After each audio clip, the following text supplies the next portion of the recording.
Hi everyone, it's Paul Ward and welcome to another edition of Farm Talk. I'm excited because our guest today is Fire Chief Greg Fish in Carpinteria, California. Chief, welcome to the show. Thank you very much. Thanks for having me on. Absolutely.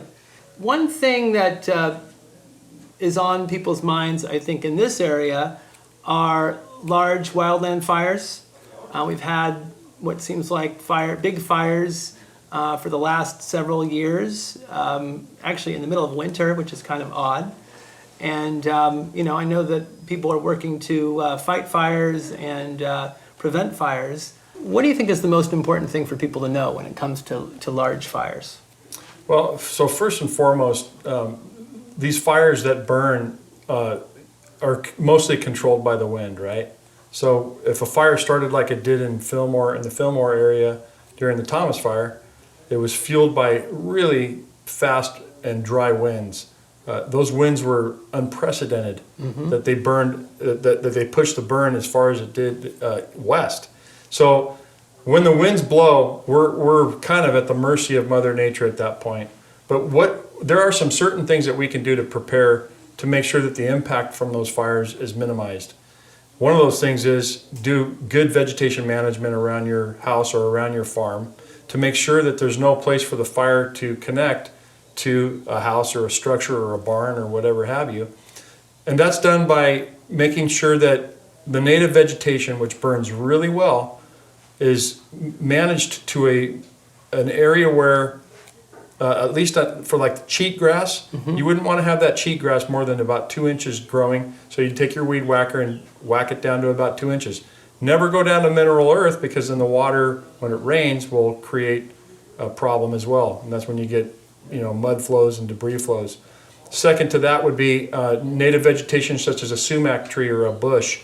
You want to make sure those are limbed up so that there's no ladder fuels to take it to the higher pines and stuff like that. And then lastly, you want to space everything out. So you don't have to clear the land off to mineral earth. Never would we recommend that you do that. But that'd be one way. The second thing is you need to have a plan. And so one of the plans that we subscribe to, and this is basically all over the world. They do this in Australia. They do it in the Mediterranean. It's called Ready, Set, Go. And you can Google Ready, Set, Go at any given time. There's many websites, including our own Carpinteria-Summerland Fire Protection District has a Ready, Set, Go brochure.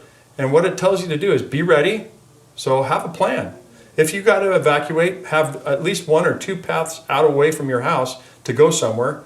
Where are you going to go, right? That's ready. And then set. When the time comes, you should have a bag ready to pack. Put your medications in it. Put your valuables in it. Stuff that can't be replaced, like photographs. Put those things in there. And then when the time comes, when they turn on the switch and they say it's time to evacuate, you go. You get in your car, you take your bags, you have that pre-plan set up already, and you just deliver yourself to a safe area until the fire passes through. And when the fire department is done dealing with the problem in your neighborhood or around your farm, you can go back and you can repopulate. If somebody had a question specific to their property about how to make it safe, can they actually call the fire department and they'll come out? I know there's a deadline for brush clearance where you're driving around and making sure that properties are taken care of. But if somebody had a kind of a question, would the fire department come out and look at individual properties? Absolutely. So in these jurisdictions and fire districts where they have intermix, what I call intermix, it's where the brush is intermixed with the structures. Yeah, there's absolutely going to be someone that would be more than happy to help you determine what you need to do to make your vegetation safe as it relates to those structures. Here in Carpinteria-Summerland, we actually have a wildland fire prevention specialist who will actually go to your place. You call him, he will come to you, he will give you his advice, and he will give you whatever he can do to harden your house, to harden your structure, so that during a major wildland incident, we don't lose that infrastructure. And I think it's important to have the eaves sealed, is that correct? Like make sure the embers, if they're flying through the air, that they're not coming up underneath the roof, and right, you want to make sure that all the eaves are kind of Yeah, so sealed. this is something that kind of sits a little bit in a special place for me. In Glendale, back in the late '80s, there was a fire called the College Hills Fire, and a lot of structures that had tile roofs burned to the ground because their eaves were not boxed in, or if they were boxed in, the vents didn't have screens on them. So the embers would go in, they'd get into the attic, they'd catch the attic on fire, and the house would burn from the inside out instead of from the outside in, which is what you'd think. So the homeowners of all the 62 homes that were burned or damaged made sure that they took care of that, and they haven't had a problem in the College Hills since. Not to say they haven't had fires, they just haven't had a problem losing their homes in that area. So yeah, boxing in eaves is really important with some type of non-combustible material, as well as making sure that your attic vents have a tight screen on it so that no ember can get past that screen and burn the house from the attic or the inside out. It seems like this season has been a little bit, I guess, safer or better than past seasons. It seems like the utility companies are doing some more preventative actions, like, turning the power out if the wind gets too fast, waiting till the wind dies down and then the power goes back on. Is that happening more too? Yeah, that's happening. As far as this season, we really haven't seen the impacts of this season just yet. But true, at this point in time, we do see a little more activity, but that's not to say that it's not going to kick in later. As far as the utilities, I can speak to Edison in one case.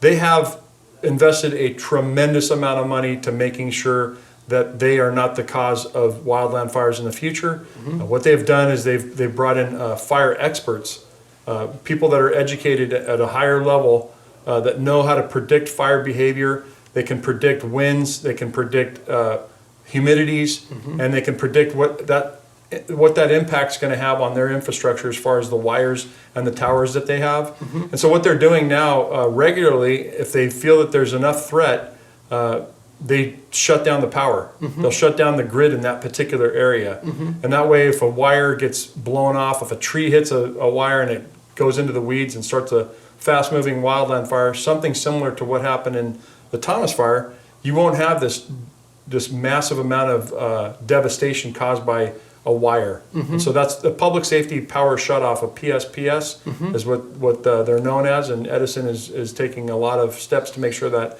happens. There's two things that you got to remember on that. One, the fire department doesn't have any control over that. And two, if you're involved in a PSPS, you need to have a plan, right? So if you're on oxygen that needs generating from electricity, you need to have a generator that's going to be able to get you going, make sure your oxygen can completely replenish its system, right? So that you don't breathe it down and now you're going to be in a bad way.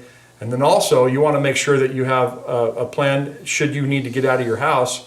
You're probably not going to have the electricity, so your TV's not going to work, or your dish network, or your direct TV, or your cable TV is not going to be working, and more than likely Wi-Fi will not work as well. So you need to have a plan to figure out how you're going to get informed. What we recommend is a transistor radio, just a little AM FM simple weather radio works great. You can get the weather, and you can get information from the local news over the radio. Yeah, I know some folks who live during the east winds. The power just went out, and it was out for like 3 days this last year, and so more folks I know are getting generators to be able to stay home. At least run the refrigerator and the microwave, so they're not stuck in a hotel all of a sudden for indefinitely. Yeah, and then one of the things that we like to stress if you're going to buy a generator is to make sure that the generator's left outdoors so that it could ventilate properly. They do run pretty clean, but there's still trace amounts of carbon dioxide and carbon monoxide. We don't want our people getting poisoned by the exhaust from those generators. So make sure you have enough extension cord to put that thing outside if it's going to power your microwave or your refrigerator. What does it take to become a firefighter? To start with, it takes a lot of dedication. It takes a person that wants to really be in it for the long haul, because it's not something that you just wake up and you flip the switch and you say, okay, I'm going to be a firefighter, and then the next week you're hired. Right. It doesn't work like that at all. The competition's pretty heavy. A lot of people really enjoy the thought of being a firefighter, but there are not very many people that ever make it. There's for every 1 or 2 jobs that are out there, there's probably 300 or 400 people that want that one particular job. That's so incredible. It's very competitive. So it takes someone who's tenacious. It also helps to have some type of education. So there's fire technology that you can get your education in. You can get a bachelor's in fire protection systems. You can even get a master's degree in fire administration. So that would be something that I would recommend. Second to that would be you need to be exposed to the fire service. So if it looks like a really romantic job when you're watching the news, it's not always romantic. There's a lot of stress that goes into this job. There's a tremendous amount of pressure that we feel when we're operating in that environment. And so you have to have the right personality for that. We do a very comprehensive background investigation to make sure you have no criminal background, because remember, when you're going into a house, you're dealing with people's belongings and they're not there. Right. So all their precious jewelry, all their precious belongings belong to you as that firefighter. And so we have to have complete confidence that you're going to do the right thing with those belongings. You're going to take care of those people with the standard of what I call someone I love, right? If it were my mom, if it were my sister, my brother, my dad, I'm going to take care of that person's house as if it were my own family members. And so with that takes a lot more work. It takes a lot more dedication. So to start off with, you're going to need your EMT, which is emergency medical technician. If you can get your paramedic license, that's even better. A lot of fire departments are requiring paramedic licenses now. And you just got to be tenacious. Take every test you possibly can, get after it, and there's going to be some point and some time when all the stars are going to align and they're going to offer you a position as a firefighter. And it is, in many ways, it's a medical position. I mean, you get many more medical calls than you do fire calls. I mean, you're not putting a fire out every day, but you're getting a medical call all the time, right? Yeah, that's correct. So I would say anywhere from about 70 to 85%, depending on the jurisdiction. The calls you run have to do with medical. They're medical in nature.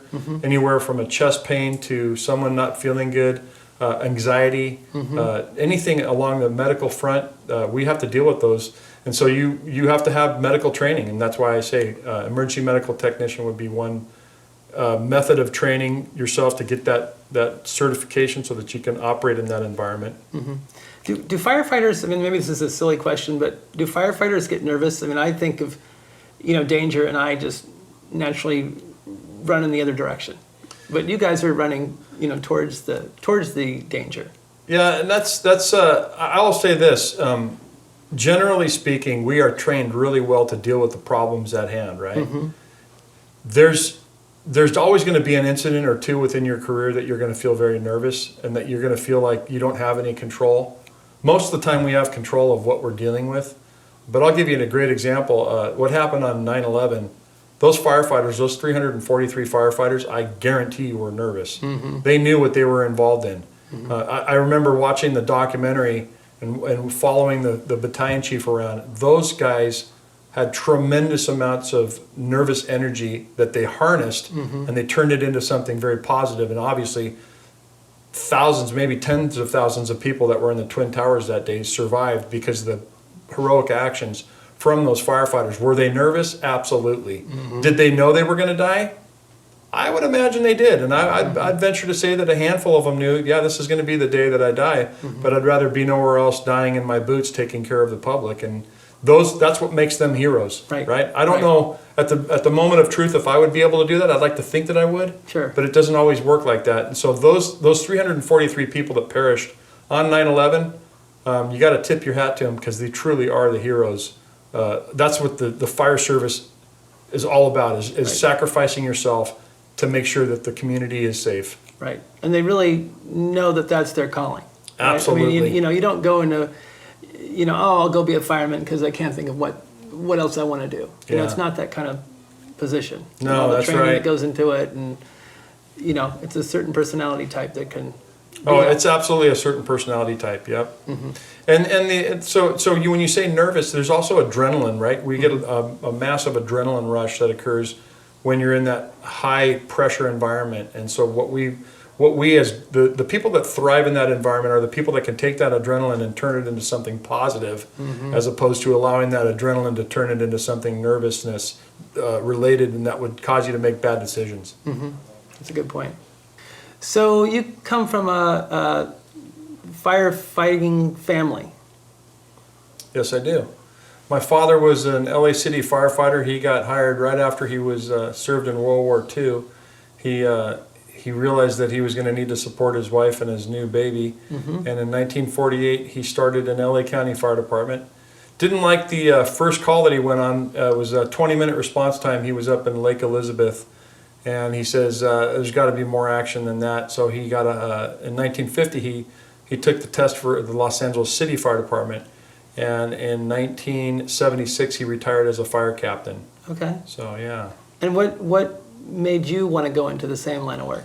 You know, it's ironic because I grew up going to the fire station during holidays and like Thanksgiving. We would have the Thanksgiving meal at the fire station, and it never really hit me. I always thought, wow, this is really cool, but I don't know if this is really a career choice for me.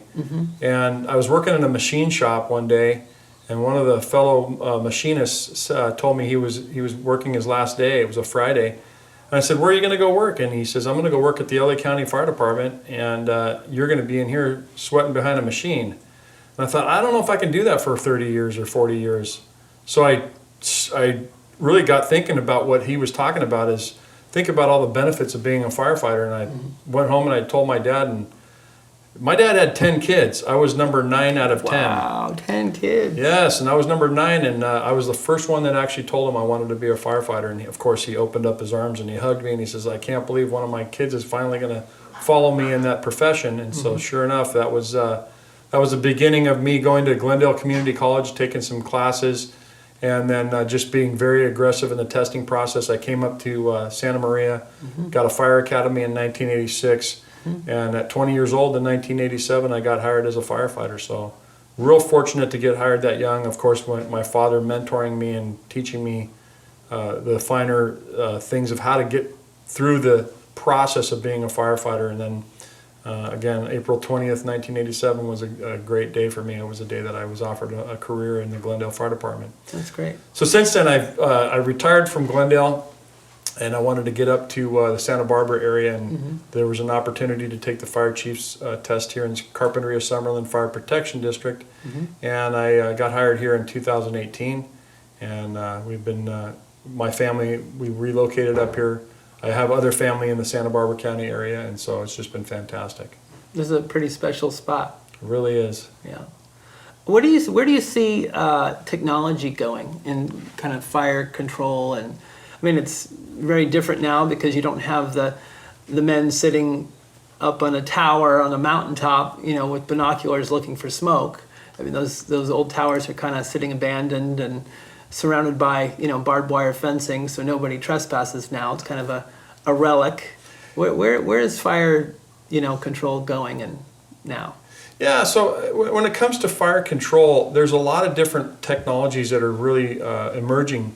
One of them is the ability to plant fire watching cameras in these towers that you used to have somebody up there with their binoculars, 24 hours a day doing fire watch. Well, these cameras are so crystal clear, HD now, you can have one person watching maybe 25 different cameras, which is just fantastic.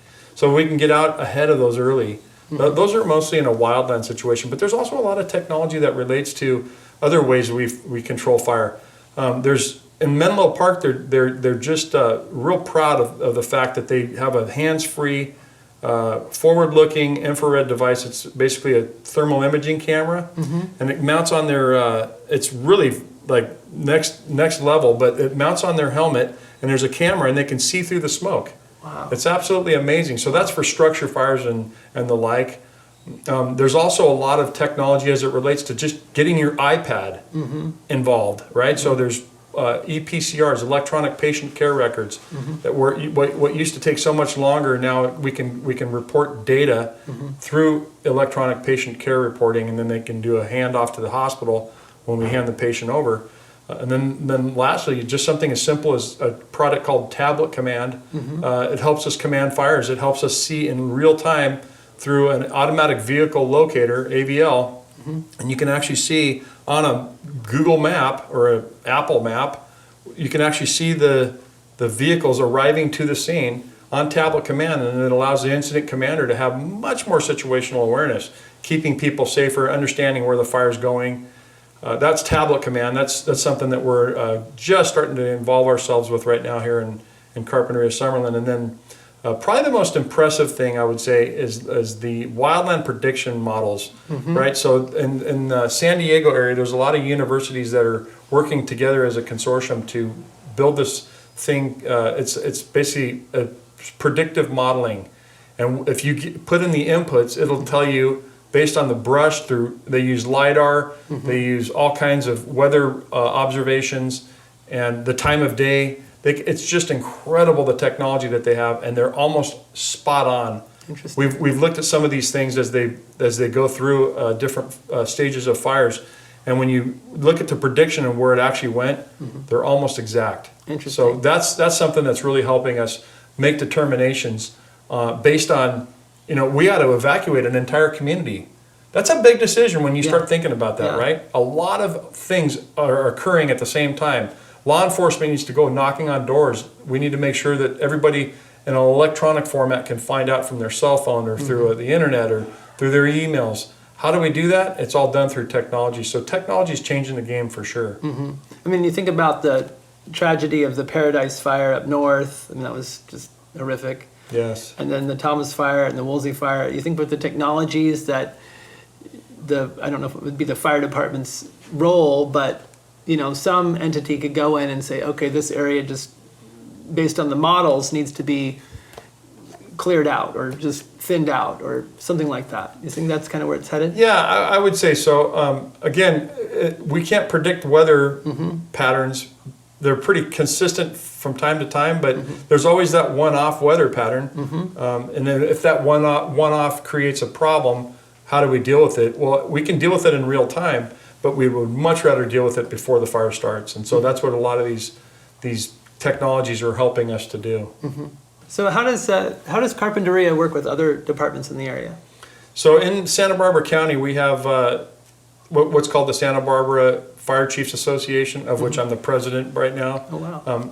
That is a very tight-knit group of fire chiefs that get together on a regular basis, and we talk about how we're going to deal with our issues, whatever the issues are. But I can speak specifically to two fire departments, Carpinteria-Summerland Fire Department, which is the one I work at, and the Montecito Fire Protection District, which is our next door neighbor just to the west.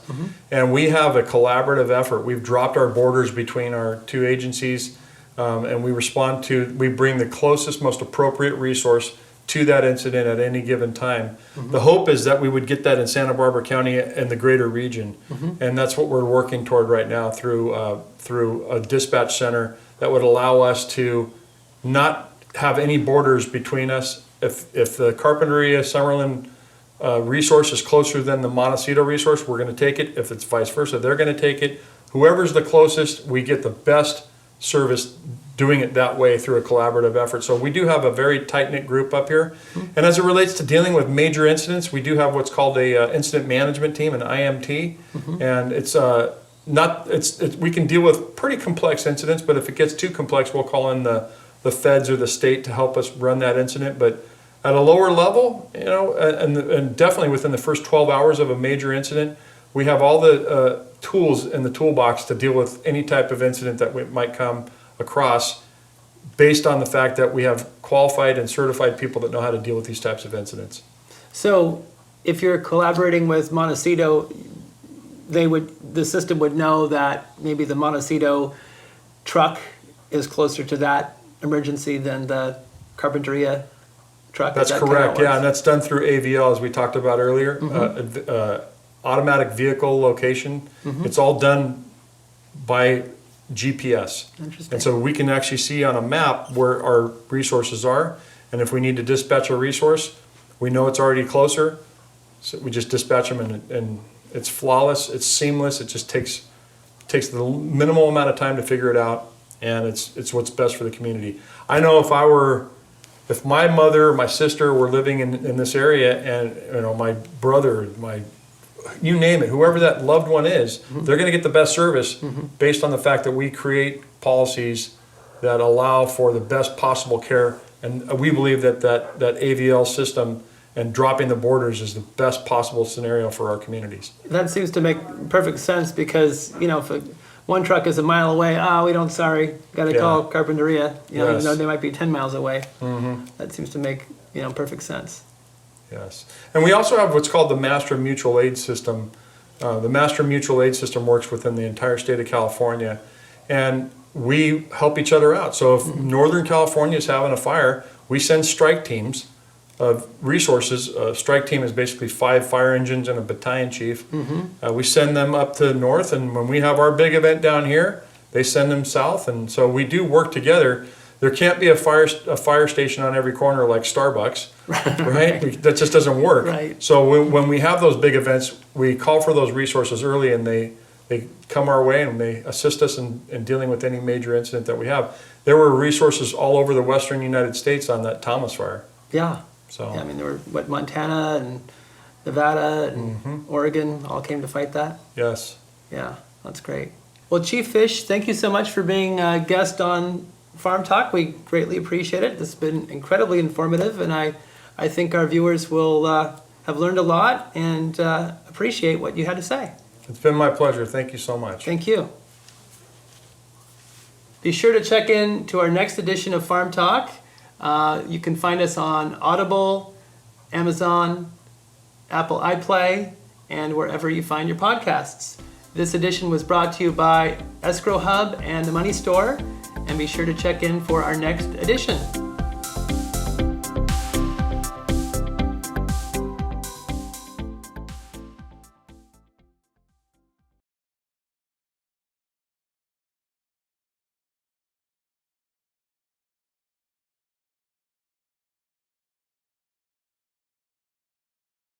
Chief Fish, thank you so much for being a guest on Farm Talk. I know that our listeners are going to have learned a great deal from what you had to say, and we greatly appreciate it.